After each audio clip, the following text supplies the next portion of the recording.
सभी भक्तजनों को जय श्री कृष्ण। श्री सूत जी कहते हैं, युधिष्ठिर भीमसेन से कहने लगे, अर्जुन को द्वारकापुरी में गए 7 महीने बीत गए, किंतु तुम्हारे छोटे भाई अब तक नहीं लौट रहे हैं। मैं ठीक यह नहीं समझ पाता हूँ कि उनके न आने का क्या कारण है।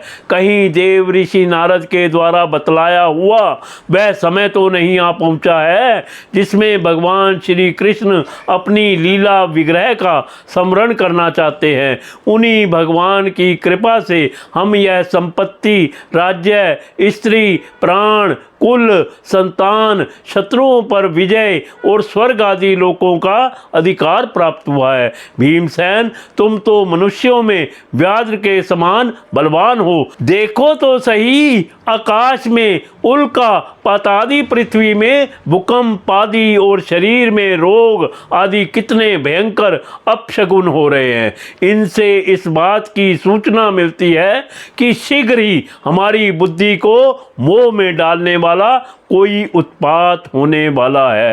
प्यारे भीमसेन, मेरी बाईं जांग, आंख और भुजा बार बार फड़क रही है। हृदय जोर से धड़क रहा है। अवश्य ही बहुत जल्दी कोई अनिष्ट होने वाला है। देखो, यह स्यारिन उदय होते हुए सूर्य की ओर मुंह करके रो रही है। अरे, उसके मुंह से तो आग भी निकल रही है। यह कुत्ता बिल्कुल निर्भय सा होकर मेरी ओर देखकर चिल्ला रहा है। भीमसेन, गौ आदि अच्छे पशु मुझे अपने बाएं करके जाते हैं और गधे आदि बुरे पशु मुझे अपने दाहिने कर देते हैं। मेरे घोड़े आदि वाहन मुझे रोते हुए दिखाई देते हैं। यह मृत्यु का दूत पेड़ुखी उल्लू और उसका प्रतिपक्षी कौवा रात को अपने कर्ण कठोर शब्दों से मेरे मन को कंपाते हुए विश्व को सूना कर देना चाहते हैं। दिशाएं धुंधली हो गई हैं। सूर्य और चंद्रमा के चारों ओर बार बार मंडल बैठते हैं। यह पृथ्वी पहाड़ों के साथ कांप उठती है। बादल बड़े जोर से गरजते हैं और जहां तहां बिजली भी गिरती ही रहती है। शरीर को छेदने वाली एवं धूली वर्षा से अंधकार फैलाने वाली आंधी चलने लगी है। बादल बड़ा डरावना दृश्य उपस्थित करके सब और खून बरसाते हैं। देखो, सूर्य की प्रभा मंद पड़ गई है। आकाश में ग्रह परस्पर टकराया करते हैं। भूतों की घनी भीड़ में पृथ्वी और अंतरिक्ष में आग सी लगी हुई है। नदी न तालाब और लोगों के मन क्षुब्ध हो रहे हैं। घी से आग नहीं जलती। यह भयंकर काल ना जाने क्या करेगा। बछड़े दूध नहीं पीते, गौवें दूधने नहीं देती। गौशालाओं में गौवें आंसू बहा बहा कर रो रही हैं। बैल भी उदास हो गए हैं। देवताओं की मूर्तियां रो रही हैं।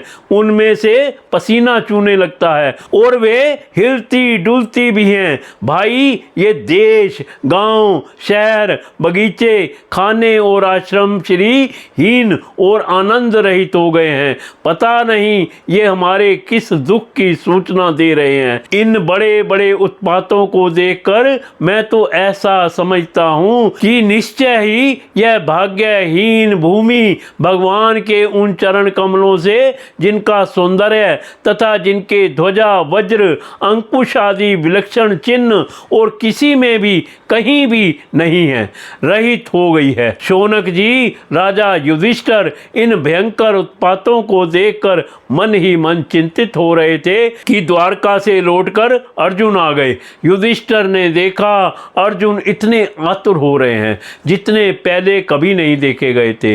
मुंह लटका हुआ है, कमल सरीखे नेत्रों से आंसू बह रहे हैं और शरीर में बिल्कुल कांति नहीं है। उनको इस रूप में अपने चरणों में पड़ा देखकर युधिष्ठिर घबरा गए। देव ऋषि नारद की बातें याद करके उन्होंने सुहृदों के सामने ही अर्जुन से पूछा,